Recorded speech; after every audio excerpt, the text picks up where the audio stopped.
Il y a plusieurs types de films. Il y a les films qui sortent au cinéma, il y a les films qui sortent sur Netflix et qu'on aimerait voir au cinéma, et il y a les téléfilms français.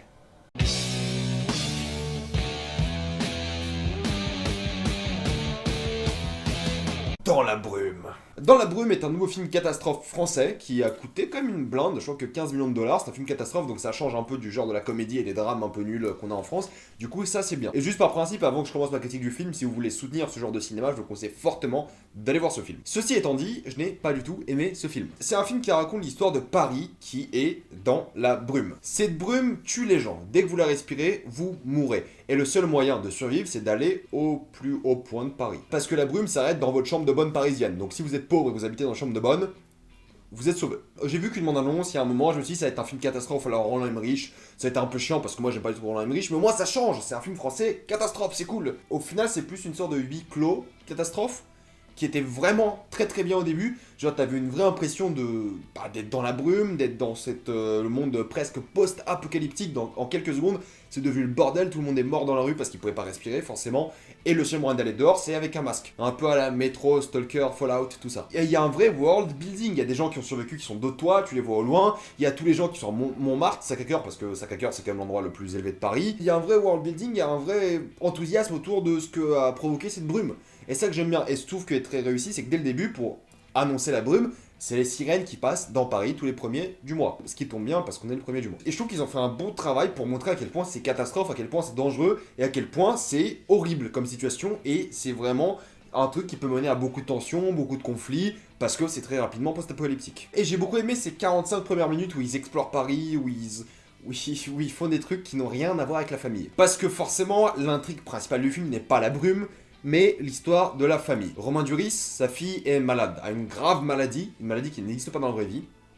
Voilà. Je dis voilà parce que la résolution de l'intrigue avec la fille est la chose la plus prévisible qui existe au monde. Il est divorcé de Olga Kurilenko, qui a un accent plutôt sexy, ça on aime bien, et ils élèvent leur fille ensemble, elle vit dans une sorte de tube et on s'en fout. On s'en fout parce que la fille, pour moi, est ce qui m'a empêché d'avoir un bon film. En plus d'être la pire actrice du film, il n'y en a pas beaucoup, il y en a genre 5 des acteurs. En plus d'être la pire actrice, au final, c'est elle qui bloque Romain Duris et Olga Kurilenko dans leur appartement. C'est elle qui cause le huis clos. Ce qui aurait pu être cool. Imaginez-vous un film où Romain Duris sort de temps en temps pour aller chercher de la bouffe, peut-être buter des gens, des chiens, des trucs, et revenir à l'appartement avec une bombe de gaz et faire, vous savez, un peu genre huis clos post-apo, on peut pas sortir, un peu à la 8 salopards où il neige et tout, et on peut pas sortir. Et sortir que s'il faut, impérativement. Mais j'ai l'impression que ce film n'a pas été fait pour le post-apocalyptique. Il a vraiment été fait pour l'idée de famille, de petite fille et tout. C'est pour ça que j'appelle ça un téléfilm. Parce que c'est que le genre d'intrigue que je vois à la télé. C'est ça qui m'insupporte. C'est que visuellement, le film il claque. Genre, je trouve que tous les passages dans la brume à Paris sont vraiment cool, même si c'est juste une sorte de filtre sépia qu'ils ont rajouté à certains moments, j'ai l'impression. Mais ça claque. Les scènes d'action sont vraiment cool, il n'y en a pas beaucoup du tout, mais elles sont vraiment cool. Il y a un vrai travail de photographie, il y a un vrai travail de réalisation, de mise en scène, et c'est dynamique. Il y a très peu de plans qui sont courts, il y a beaucoup de plans limite épaule, limite faux documentaire à certains moments, limite fan footage, et je trouvais ça très très bien. Mais au fait, l'intrigue de la brume est un fond pour l'histoire de famille, et ça m'a dérangé.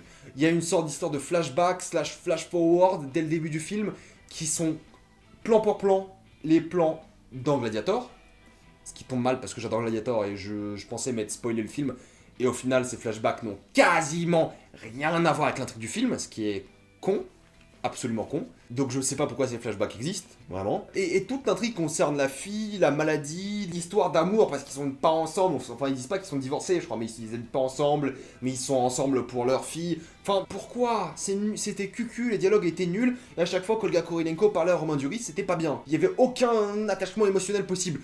Enfin moi, ce que j'aimais, c'était pas le côté émotionnel de la chose, c'était le côté exploration, côté curiosité, côté va voir ce qu'il y a là-bas. Il y a un moment dans le film, il y a un plan sur le Sacré-Cœur, sur Montmartre, où je me suis dit, oh putain, ça a l'air tellement mieux comme film là-bas.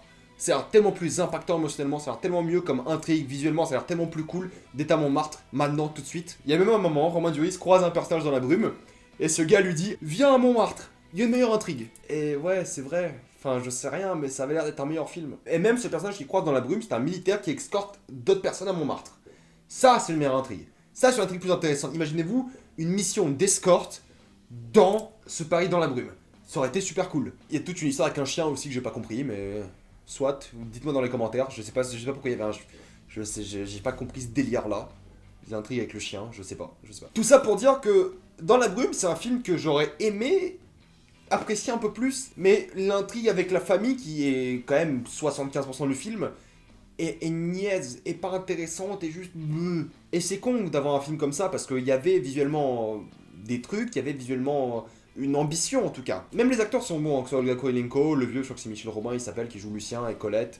Il y a un couple de vieux qui a une meilleure relation, je trouve, le couple de vieux a une meilleure relation que Romain Duris, sa fille et Olga Kurylenko. Et puis aussi on peut parler un peu de la musique, c'est genre musique sad tiré du bas 0, sad tiré du bas 1, tension tiré du bas 0, tension tiré du bas 1...